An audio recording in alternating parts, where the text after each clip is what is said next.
Estamos estudiando Segunda de Corintios, capítulo 7. Nos quedamos la semana pasada en el versículo 4. Ahí estábamos viendo cómo el apóstol Pablo decía: sobreabundo de gozo en todas mis tribulaciones, ¿verdad? Y estábamos hablando de que sin cruz no hay vida de Cristo en nosotros. Estábamos diciendo que sin lucha no hay victoria, que sin muerte no hay resurrección. Estábamos diciendo que el cristianismo sin Cristo es un verdadero fraude. Hoy hay muchas iglesias,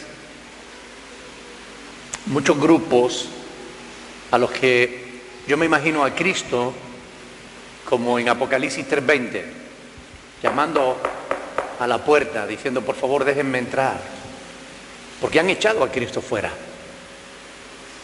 Hablan de Cristo, saben algunas cosas de Cristo, pero no tienen una verdadera comunión con Cristo. Y hay muchos que creen ser verdaderos cristianos cuando realmente no tienen una íntima relación con Jesús. Y sin eso no hay verdadera vida espiritual. Hay como un acople aquí, no sé si es el monitor o algo. Actualmente abunda el cristianismo de nombre.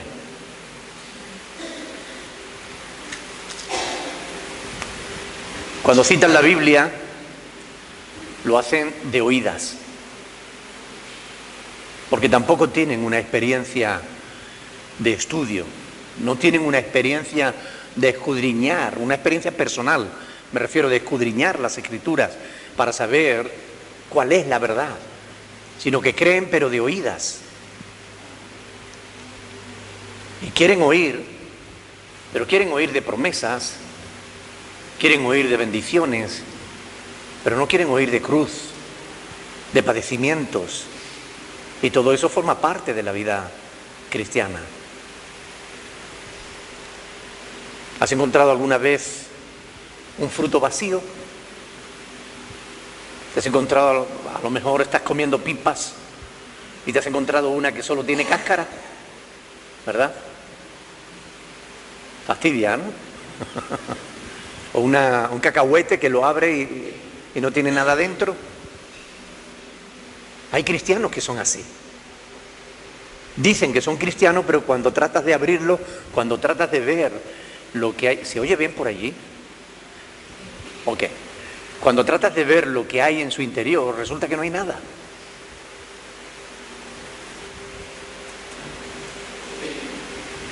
Cuando un fruto no tiene nada dentro, decimos que es un fruto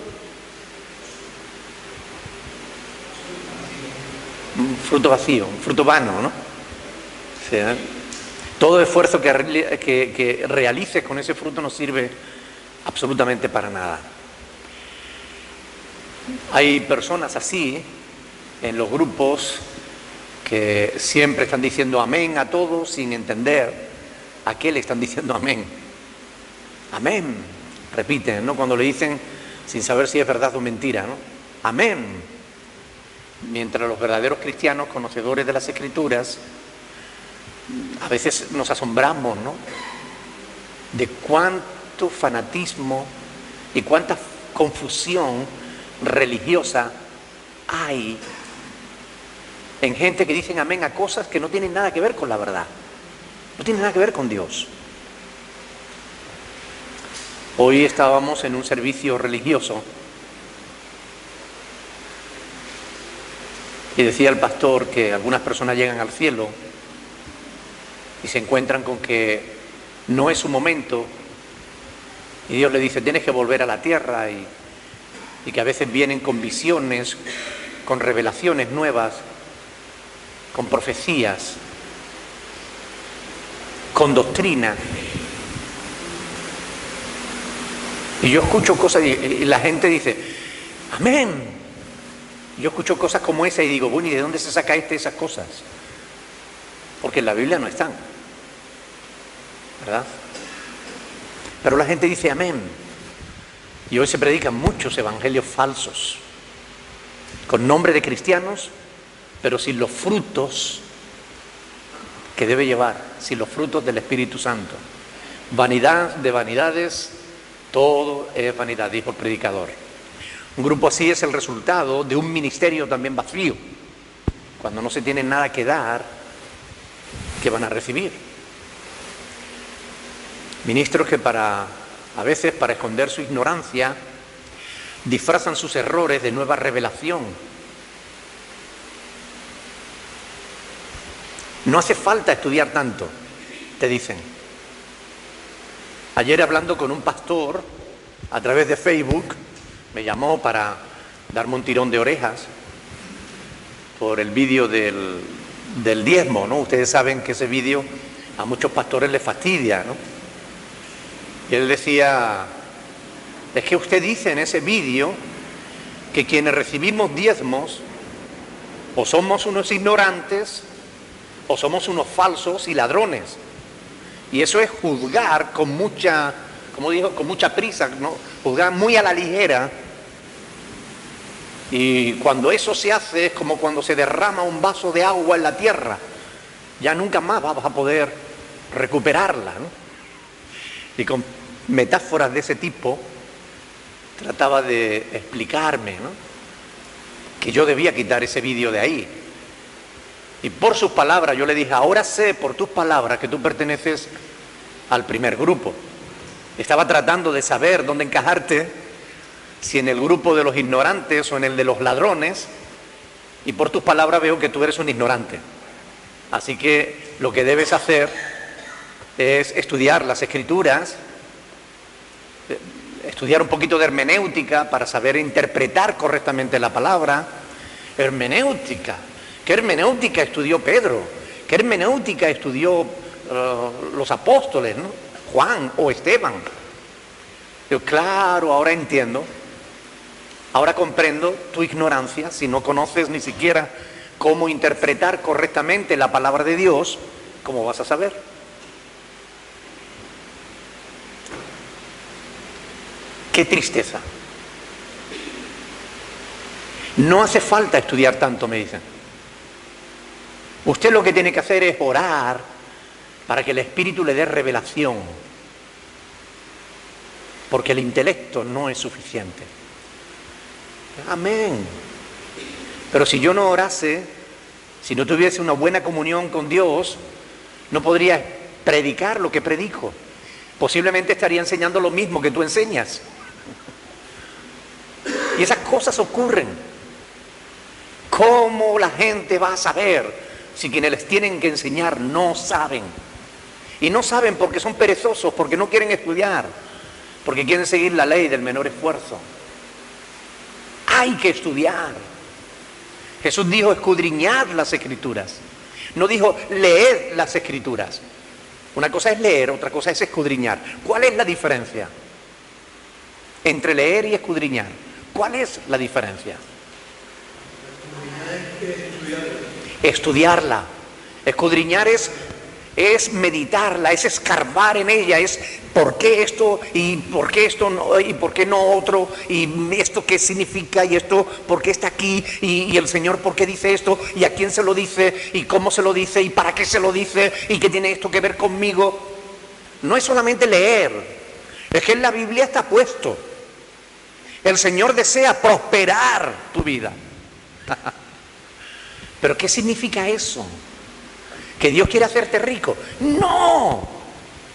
Estudia, analiza, escudriña y te darás cuenta de que eso era un saludo habitual de aquella época. Amado, deseo que seas prosperado en todo, así como prospera tu alma. Era un saludo habitual. ¿Pero qué tiene que ver eso con el dinero? Nada. Pero como no se estudia, como no se aplican las normas, los principios de la hermenéutica, se usa la palabra mal. Y así la gente no sabe.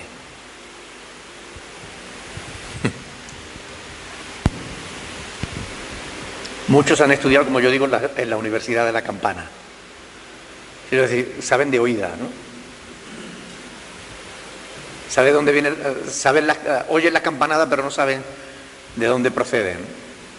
Mateo capítulo 7, miren hermanos. Esto lo dijo Jesús, no son palabras del pastor Nicolás. Esto está escrito en la palabra de Dios y son palabras del mismo Señor Jesucristo. Mateo capítulo 7, versículo 15.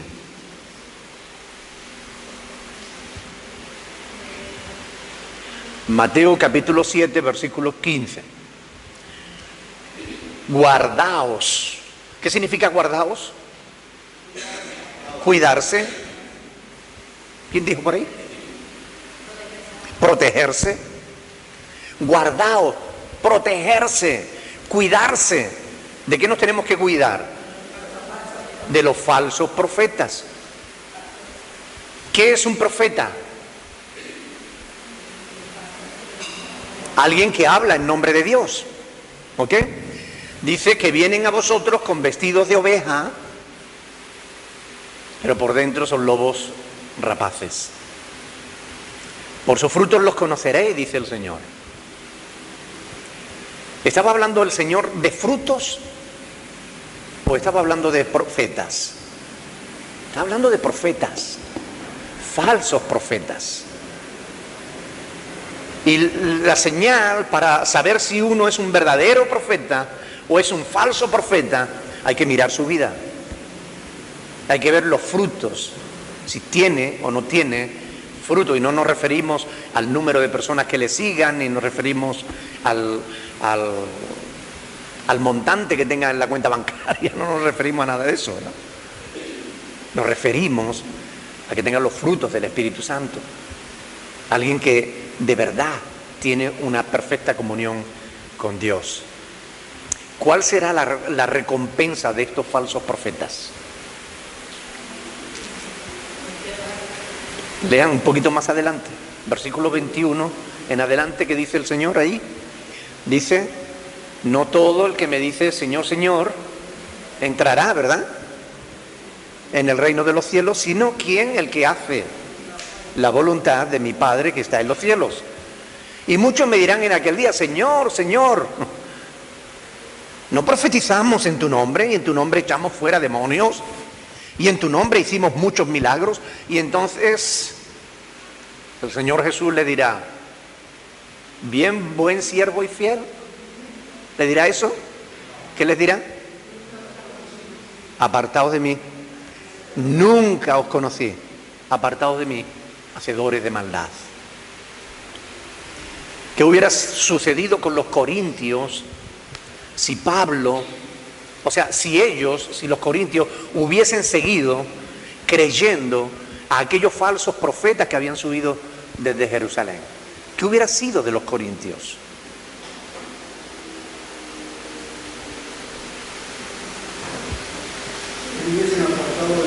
Se hubieran apartado de la verdad.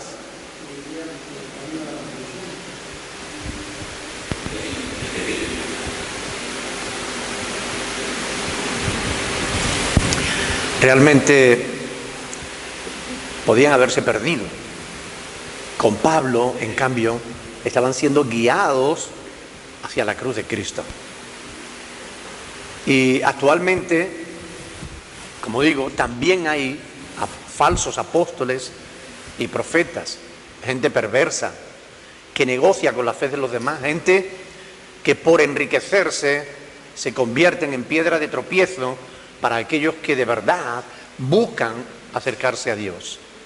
¿Cuánta gente se está perdiendo? Ustedes no se pueden imaginar lo de gente que a mí me escribe y me dice, pastor, es que no hay una iglesia en la que entre que no estén hablando de dinero. Aquí en mi país no hay iglesia de sana doctrina. Eso me lo dicen así de veces, en diferentes lugares.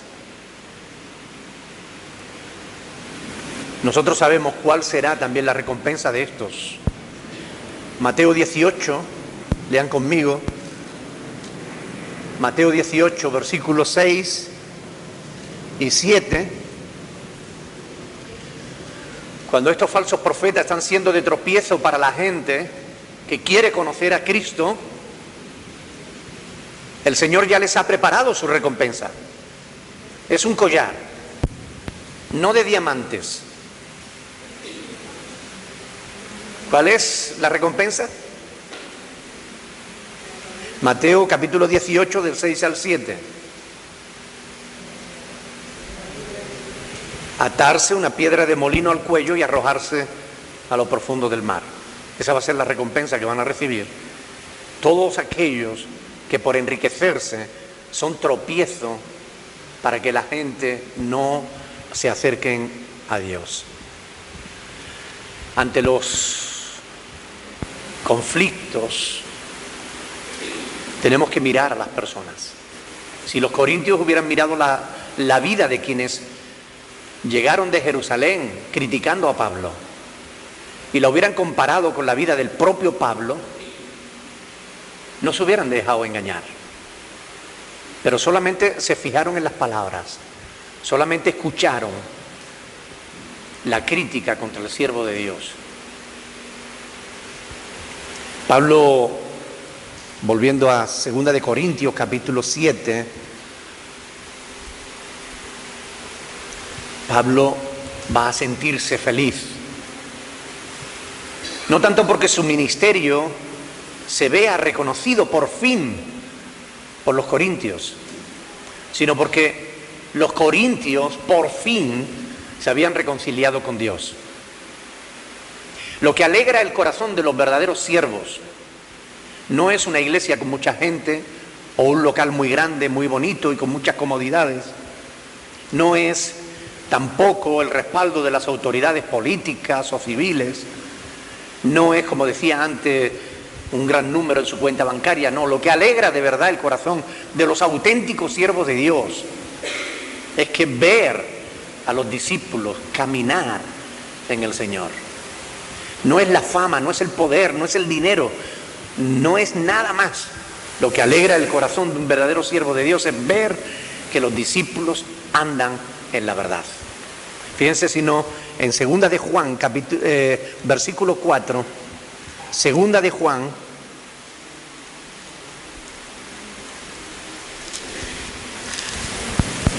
el apóstol Juan dice aquí en el versículo 4,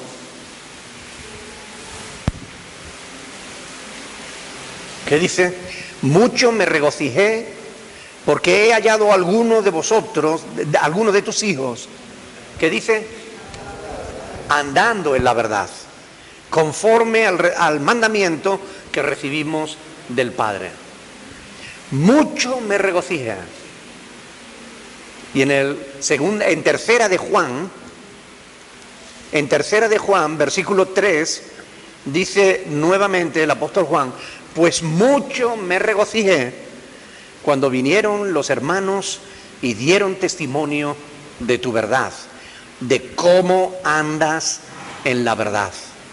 No tengo yo mayor gozo que este, el oír que mis hijos andan en la verdad. Esto es lo que alegra el corazón de un verdadero siervo de Dios. No es el número de personas que le sigan, no es tener un buen coche, no es tener una buena casa. Lo que alegra el corazón de Dios, de un siervo de Dios auténtico, es el ver que aquellos a los que está enseñando permanecen y andan en la verdad. Por eso Pablo les escribió a los filipenses en el capítulo 2, Filipenses capítulo 2, versículo 14. Les dijo estas palabras. Filipenses capítulo 2, versículo 14, dice: haced todo sin murmuraciones y contiendas, para que seáis irreprensibles y sencillos, hijos de Dios, sin mancha, en medio de una generación maligna y perversa, en medio de la cual resplandecéis como luminares del mundo, asidos de la palabra de vida, para que en el día de Cristo yo pueda gloriarme de que no he corrido en vano, ni en vano he trabajado. Y aunque sea derramado en libación sobre el sacrificio y servicio de vuestra fe, me gozo y me regocijo con todos vosotros. Y asimismo gozaos y regocijaos también vosotros conmigo. El apóstol Pablo no les dice asidos de las nuevas revelaciones del Espíritu, no, asidos de la palabra de verdad. Por eso él se regocija. Pablo dice que yo pueda gloriarme de que no he corrido en vano, ni en vano he trabajado. Eso es lo que alegra el corazón de un siervo de Dios, ver que aquellos a los que enseñan permanecen en los caminos del Señor, asidos a la palabra de verdad. Las emociones van y vienen. La Escritura es la misma. Era la misma que tuvieron Pablo y que tuvieron los discípulos en aquella época, es la misma que tenemos nosotros. Bueno, en la época de Pablo todavía no estaba terminado de escribir el Nuevo Testamento, pero esta palabra que él escribió es la misma que nosotros tenemos hoy aquí. Es la misma palabra que Dios quiere que nosotros nos agarremos, asidos, agarrados, aferrados a la palabra de verdad. Ese es el deseo de Dios para todos sus hijos. Ese es el deseo de Dios para todos los creyentes, que estemos asidos, agarrados, aferrados a la palabra de verdad, a la palabra de vida. Versículo 5, vamos a ir a 2 Corintios 7, versículos 5 y 6. Vamos a leer los versículos 5 y 6. 2 Corintios 7, del 5 al 6. Porque de cierto, cuando vinimos a Macedonia, ningún reposo tuvo nuestro cuerpo, sino que en todo fuimos atribulados. De fuera, conflictos; de dentro, temores. Pero Dios, que consuela a los humildes, nos consoló con la venida de Tito. Y no solo con su venida, sino también con la consolación con que él había sido consolado en cuanto a vosotros, haciéndonos saber vuestro gran afecto, vuestro llanto y vuestra solicitud por mí, de manera que me regocijé aún más. Amén. En los versos que siguen, Pablo vuelve otra vez a cambiar el plural, el singular por el plural, para manifestar la agonía que habían sufrido no solo él, sino también sus colaboradores, aquellos que le acompañaban en su ministerio. ¿Por qué estos cambios continuos del apóstol Pablo cuando está escribiendo, pasando del plural al singular o del singular al plural? ¿Por qué estos cambios? ¿Se lo han planteado? ¿Se lo han preguntado? Bueno, yo sí me lo he preguntado. Y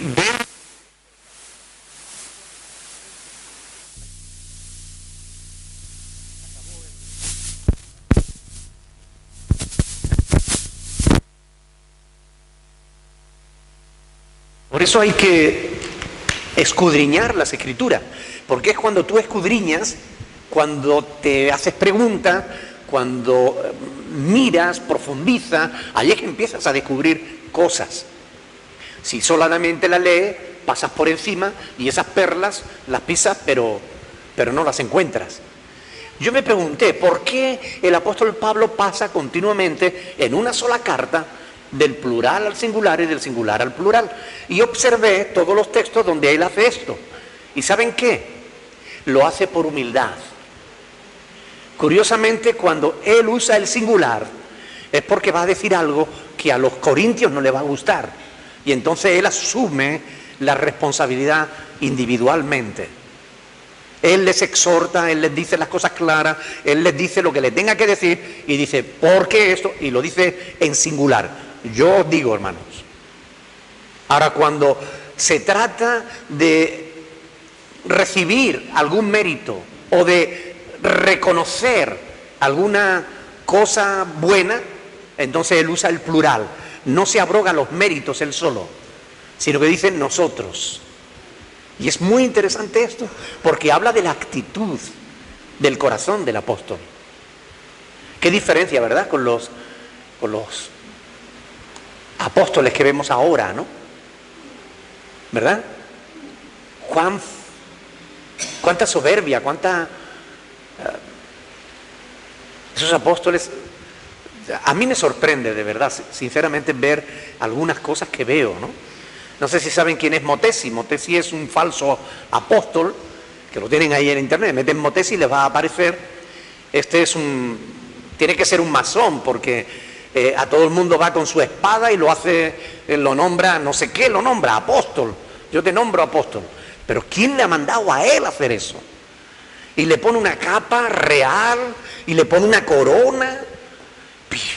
¿Pero de qué va esto? ¡Cuánta ignorancia! ¡Cuánta estupidez! ¿Y todo por qué? Porque a los hombres les gusta la pompa, el boato, les gusta la soberbia, les gusta que los miren, hacerse superior a los demás. Cuando realmente Jesús nos dio un ejemplo totalmente diferente.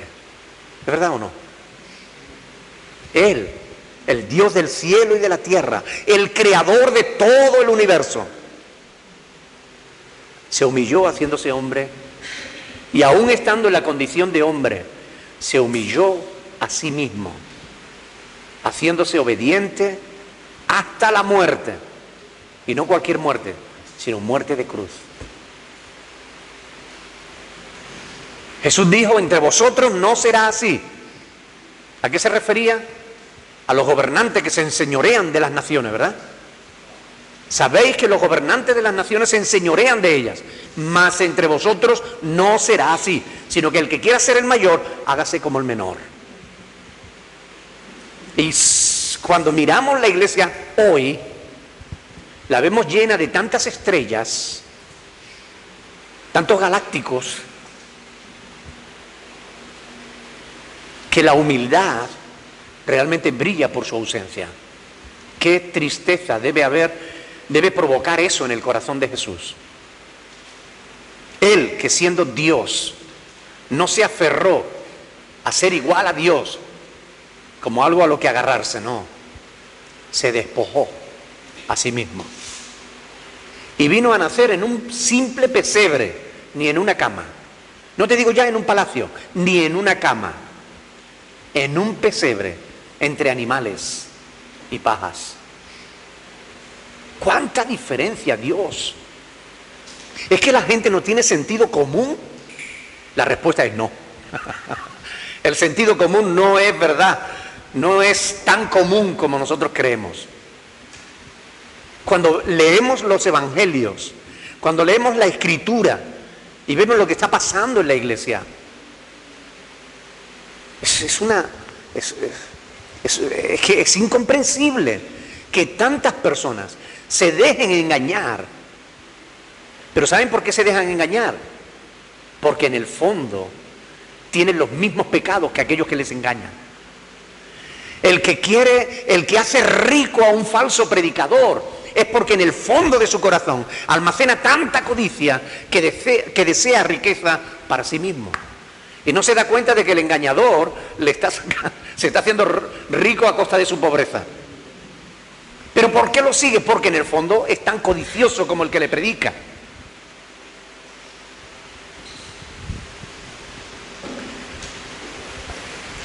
Pablo dice: ningún reposo tuvo nuestro cuerpo. Ningún reposo tuvo nuestro cuerpo. Versículo 5. Cuando vinimos a Macedonia, ningún reposo tuvo nuestro cuerpo. Aun cuando puedo comprenderlo, no me hace ninguna gracia algunos comentarios que leo en internet contra los siervos de Dios. Me refiero a los auténticos siervos de Dios. ¿Ok? Yo puedo comprender que debido a que haya tanto falso siervo de Dios, haya que ejercer discernimiento, haya que estar alerta para diferenciar al falso profeta del verdadero siervo de Dios. Hay que estar alerta. Sin embargo, algunos están llegando demasiado lejos en su celo. En su desconocimiento están negando el mismo ministerio, sin tener en cuenta que el ministerio lo constituyó Dios. Efesios capítulo 4, versículo del 11 en adelante. Efesios capítulo 4, versículo 11 en adelante. Dice, y Él mismo constituyó, es decir, se está refiriendo, si leen los versos anteriores, verá que está hablando de Cristo, de Dios. Y Él mismo constituyó a unos apóstoles, a otros profetas, a otros evangelistas, a otros pastores y maestros, a fin de, yo quiero que presten atención a esto, perfeccionar a los santos para la obra del ministerio, para la edificación del cuerpo de Cristo, hasta que todos lleguemos a la unidad de la fe y del conocimiento del Hijo de Dios. ¿Hemos llegado ya todos a la unidad de la fe y del conocimiento del Hijo de Dios? Entonces los pastores siguen siendo necesarios. A un varón perfecto a la medida de la estatura de la plenitud de Cristo. ¿Hemos llegado a eso? Entonces todavía necesitamos pastores que nos ayuden, para que ya no seamos niños, llevados por doquiera de todo viento de doctrina, por estratagemas de hombre que para engañar emplean con astucia las artimañas del error. ¿Ya hemos llegado a la madurez? ¿Ya podemos afirmar que nadie nos engaña? Aún necesitamos pastores que nos enseñen la verdad. Así que si hay falsos pastores, hay que luchar contra esos falsos pastores, pero no hay que negar el ministerio. Si hay falsos profetas o falsos apóstoles que se enriquecen a costa de la ignorancia de la gente, hay que luchar contra esos falsos apóstoles. Pero no hay que impedir que el verdadero siervo de Dios pueda hacer aquello a lo que Dios le ha llamado que haga. Son cosas diferentes. Es fácil comprender que no nos gusta tener a alguien que nos diga lo que tenemos o no tenemos que hacer, que nos enseñe o que nos corría, mucho menos eso, que nos corría. No es fácil tener a alguien que nos corría, pero Dios mismo ha constituido a los pastores para que realmente podamos enseñar, corregir, guiar al pueblo de Dios. Y es la voluntad de Dios y es la verdad, por muy poco que nos guste. Pablo, cuando estuvo en Macedonia, aprovechó bien su tiempo. Él dice que ningún reposo tuvo nuestro cuerpo.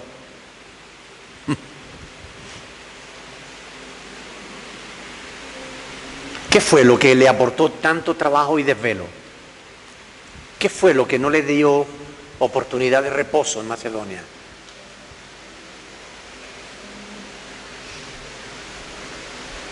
Lean el texto, está ahí. Sino que fuimos atribulados. Tuvo que enfrentar muchas tribulaciones. Fuimos atribulados. No es lo que alguien puede esperar, ¿verdad? De todo su afán y trabajo. Cuando alguien sirve a otros, no espera que lo alaben, pero por lo menos que lo respeten. Pablo, en cambio, ¿qué sacó de todo su trabajo y desvelo? De todo su esfuerzo. Tribulaciones. Hablemos, ¿cuáles fueron las razones de sus tribulaciones? Dice Pablo, de fuera, conflictos. ¿A qué se refiere Pablo con esa expresión?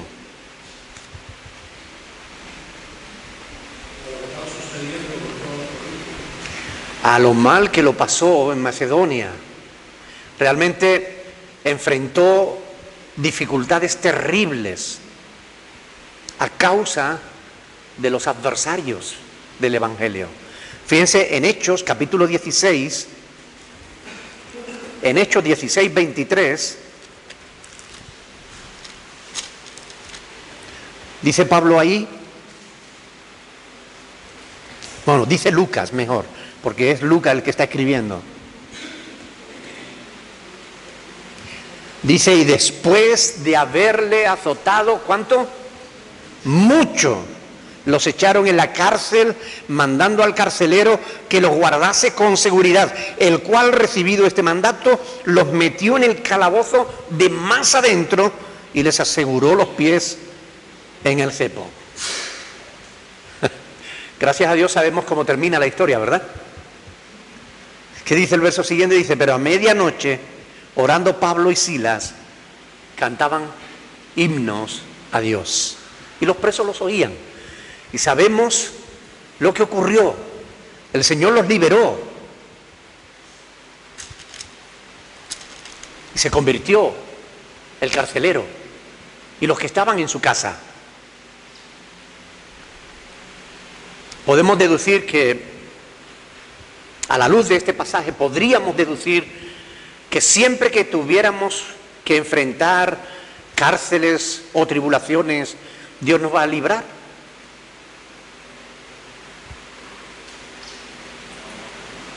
No. No. Dios intervendrá siempre milagrosamente en favor de sus hijos. Siempre no. A veces Él lo hace. Interviene y libra a sus hijos. Cuando Pedro estaba en la cárcel también, el Señor le envió un ángel, cegó a los guardas de tal manera que Pedro pasó por delante de ellos y ni siquiera lo vieron. Y Pedro pensaba que estaba soñando, porque no era posible que los guardas no le vieran. Pero él llegó, fue liberado. A veces Dios hace esos milagros. A veces Dios hace esas maravillas. Pero no podemos afirmar que siempre lo haga, porque Dios es soberano. El libro de los Hechos es un libro histórico. Y es muy importante entender esto, porque si confundimos el libro de los Hechos con un libro doctrinal, vamos a cometer errores terribles. Vamos a tratar de repetir el Pentecostés todos los días. Y Pentecostés fue una sola vez. Vamos a tratar de estar eligiendo nuevos apóstoles todos los días, como lo hizo Pedro, cuando en realidad los apóstoles los llamaba Jesús. El libro de los Hechos no es un libro doctrinal. No es necesario que ahora vendas todas tus propiedades y traigas el dinero a la iglesia, aunque eso es lo que algunos pastores quisieran. Pero no es necesario, es un texto histórico, es un pasaje histórico. Podemos sacar enseñanza. Claro, toda la Escritura está escrita para nuestra enseñanza. Pero eso no significa que toda la Escritura haya que interpretarla de manera literal o doctrinal. Hay que aprender a interpretar correctamente las Sagradas Escrituras para no cometer errores. Hechos no fue escrito para que la iglesia supiera cómo debe conducirse. Para eso están las palabras de Jesús y las epístolas de los apóstoles, que son los libros doctrinales. Hechos fue escrito para dar testimonio de que todo lo que Cristo encargó a los apóstoles se cumplió. Ese es el objetivo del libro de los Hechos, dar testimonio de que la palabra de Dios fue esparcida por todo el mundo, de que aquellos 12 apóstoles, aquellos 11 a los que Cristo encargó y después llamó a Pablo,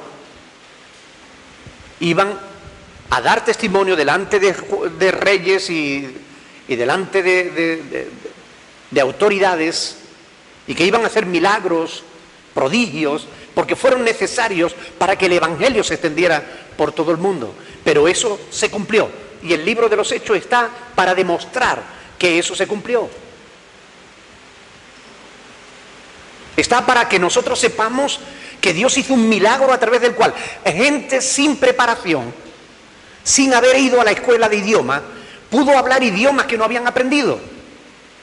Está para que lo sepamos, que Dios hizo ese milagro, pero no está para que tú te pongas a inventarte un idioma nuevo. Son cosas diferentes. Hay que escudriñar las Escrituras para no confundir el atún con el betún, porque no es lo mismo. Suenan parecidos, pero no es igual.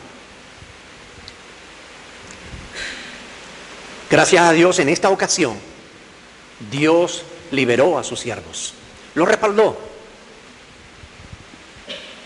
Y aun cuando Dios no intervenga directamente, milagrosamente, en cada situación, de una cosa sí podemos estar seguros: Dios ha prometido: no te desampararé, ni te dejaré nunca. Así que aunque tuvieras que pasar por cárcel y por cosas peores, fíjense que estos mismos que fueron librados de la cárcel después fueron ejecutados y tuvieron que pagar con sus vidas el mantenerse firme en la fe de Cristo.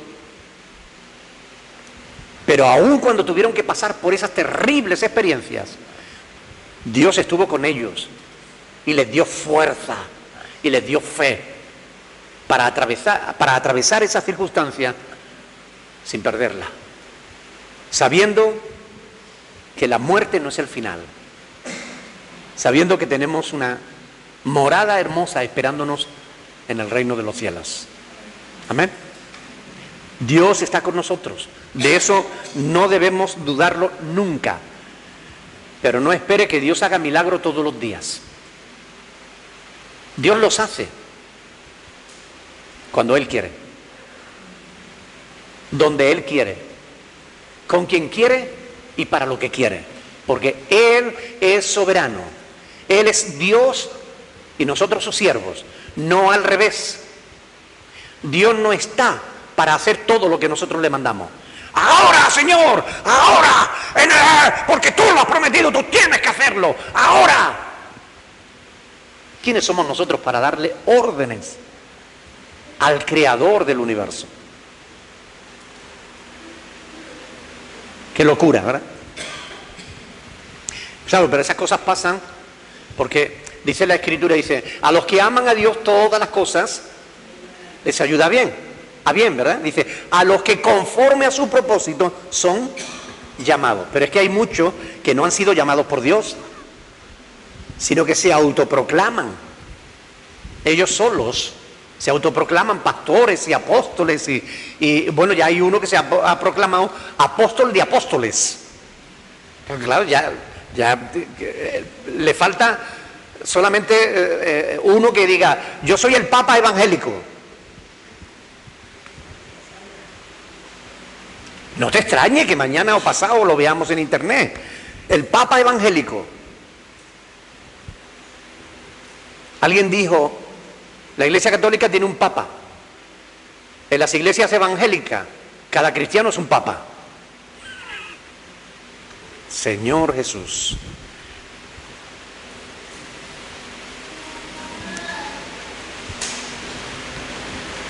¿Qué creen ustedes que puede incitar a alguien a autoproclamarse pastor o apóstol o lo que quieran? ¿Qué es lo que lo puede mover a hacer eso? La soberbia. Creerse superior. La ignorancia. El orgullo. La vanagloria. La ambición. La ambición. El engaño de Satanás. El engaño de Satanás.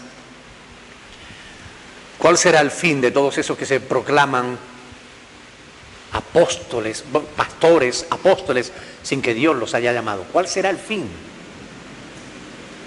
de todos estos? En la Biblia hay un capítulo, es Números capítulo 16. El libro de Números, en el capítulo 16, se relata la historia de los hijos de Coré. ¿Saben quiénes eran los hijos de Coré? Eran parte de la familia de Leví.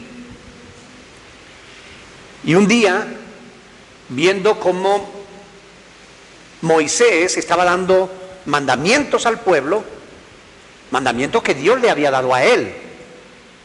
¿Ok? Él era el intermediario entre Dios y el pueblo.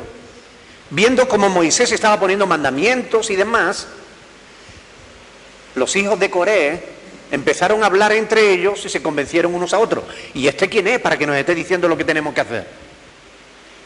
¿Es que acaso Dios no puede hablar también a través nuestra? ¿Es que tiene que hablar solo a través de Él?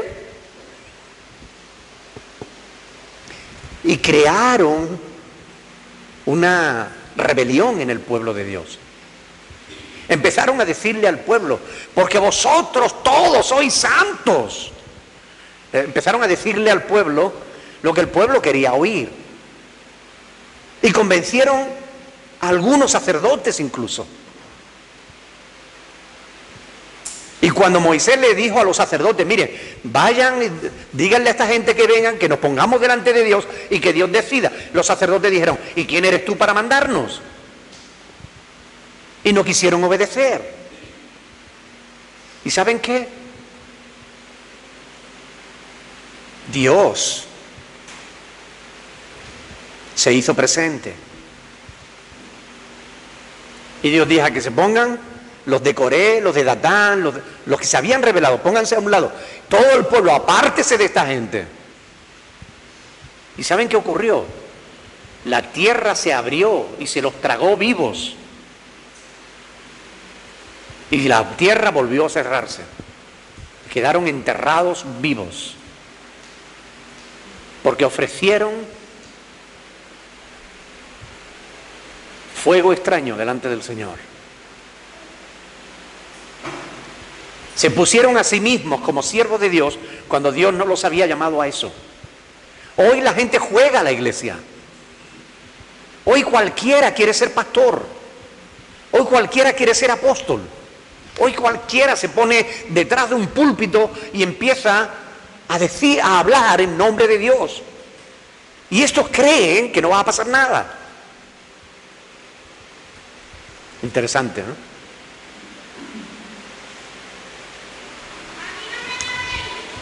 Sin embargo,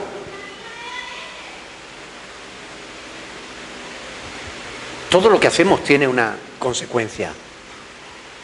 Todo lo que hacemos, sea buena o sea mala, todo lo que hacemos tiene consecuencia.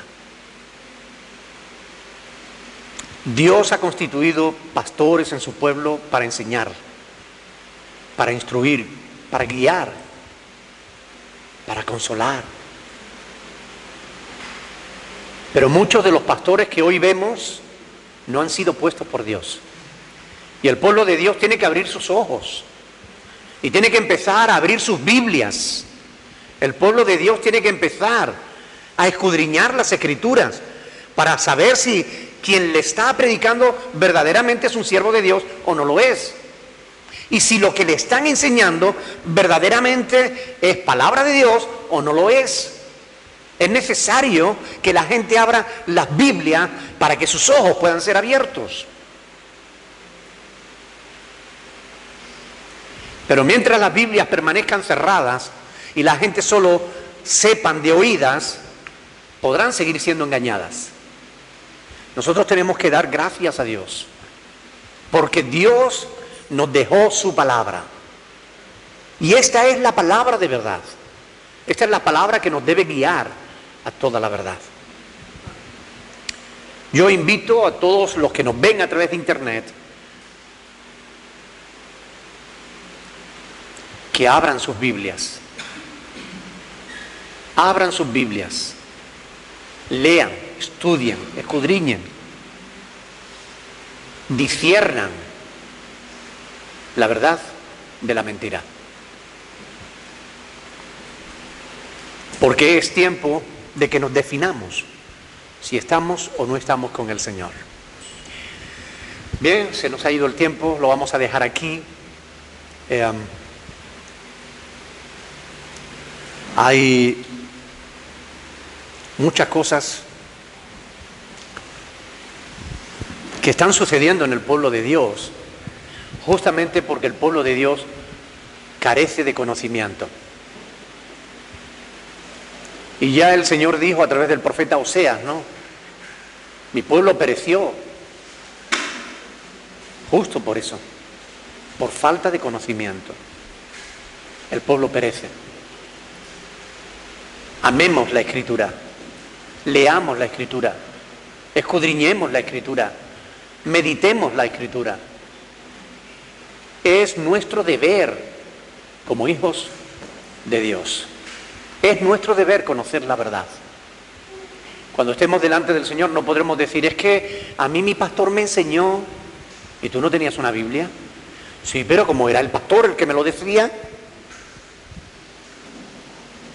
No importa, abre tu Biblia, comprueba si lo que el pastor está diciendo es correcto o no. Es necesario. Amén. Oremos para que Dios realmente nos ayude a temer a Dios más que a los hombres. Vamos a ponernos de pie, vamos a dar gracias al Señor.